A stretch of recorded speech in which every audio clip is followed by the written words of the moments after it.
Now, Rami, you have seen in these slides that it seems that the characteristics of a patient that transform at the time of transformation indicates that the molecular evolution is the main reason, but cytogenetics have a role. There are other possible biological parameters, and what are they, and how can we use them for perhaps therapeutic decision making in that setting? I think that's a good question. I think obviously in most of the cases what we observe in transformation is clonal evolution. However, there are cases where we, for example, see the JAK2 mutation disappearing, indicating that probably subclones had emerged. And I think it would be important to try to identify, as you were alluding to, who are those patients, can we intervene earlier in those patients? To try to alter that. In my mind, an accelerated phase is just a transition, and those patients will go to leukemia eventually. I think, for example, as Prithvi nicely showed, that there is a subset enriched, for example, with the IDH mutation. Even those can happen, like in almost 20 to 30% of the patients at the time of transformation. So maybe if we are starting to see those mutations, an intervention with an IDH inhibitor would have a role. But in most of the cases, the disease is clonal evolution. Many of those mutations so far are not targetable that we can do anything about it. To your point of thinking of, identifying those patients, I think the only therapy we have now is really allogeneic stem cell transplant. And if we can, to your point, say identify an ET patient that have a high risk, should we be thinking of transplanting those patients if we have a certainty of those models predicting, the disease progressing to leukemia, or at the point where we see a molecular change that will suggest that the transformation is coming inevitable? That's a very good point, but unfortunately, we and others are not really allowed for the cost issue to monitor patients molecularly, right? To do molecular testing and see whether there is evolution to intervene earlier.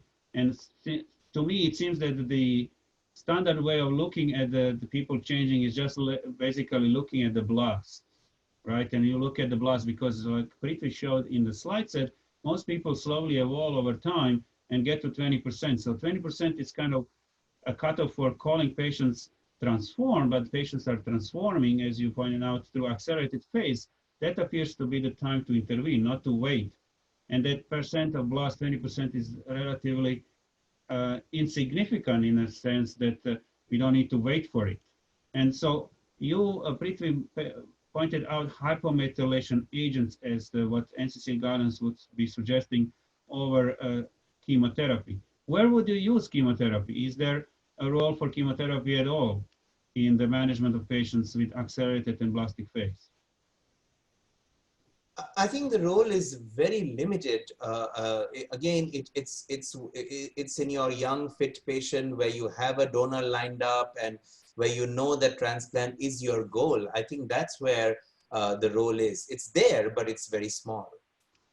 And the JAK2 inhibitors were mentioned as well. Andrew, we use them to control the signs and symptoms, and we utilize perhaps 10 milligrams twice a day of ruxolitinib and stick with it regardless of the blood cell count for the control of what we can, quality of life.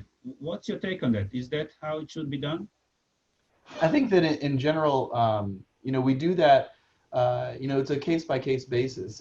Certainly I don't think that the JAK inhibitor is there to induce remissions, and it's unclear if it provides any role in that. I think that early on ruxolitinib was looked at in AML, and I think there was less than a handful of responders, but in general it's there to improve the symptoms related for the disease, because as Rami mentioned, this is a much really complex disease that has subclones that are responsible for the progression to blast phase in AML, but certainly the clones that are there that led to the constitutional symptoms in splenomegaly are still there, and those are still symptoms that the patient has to deal with despite receiving treatment for acute leukemia. And so we typically do that as well. We try to keep that on board in patients that were either benefiting from that previously or have signs or symptoms that would suggest they would benefit from that. And we certainly titrate that up and down to manage the cytopenias that come along with that to maximize patient quality of life. Okay. So I think this is really a good summary. So if I may, it seems to me that the theme here is earlier intervention, either thinking with the bone marrow transplant when the blasts are coming up, or intervening with hypomethylation agents with or without JAK inhibitors, and not to wait for 20% blast, because most of people will slowly transition. So earlier intervention, something keen of earlier intervention in myelofibrosis, not to wait for them to be high risk and in a bad shape. So same kind of thoughts here with the transformation process. So thank you very much for this lovely discussion. It was very valuable for our participants, and thank you for your thoughts and ideas how to manage this terrible condition when people are transforming. I'd like to thank our panel for your case presentations and for a lively, informative discussion. It was a real pleasure. Thank you very much. To our viewing audience, thank you for joining us for this Targeted Oncology Virtual Tumor Board presentation. We hope today's discussion was a valuable use of your time and you acquired some practical knowledge that you can take back to your clinic.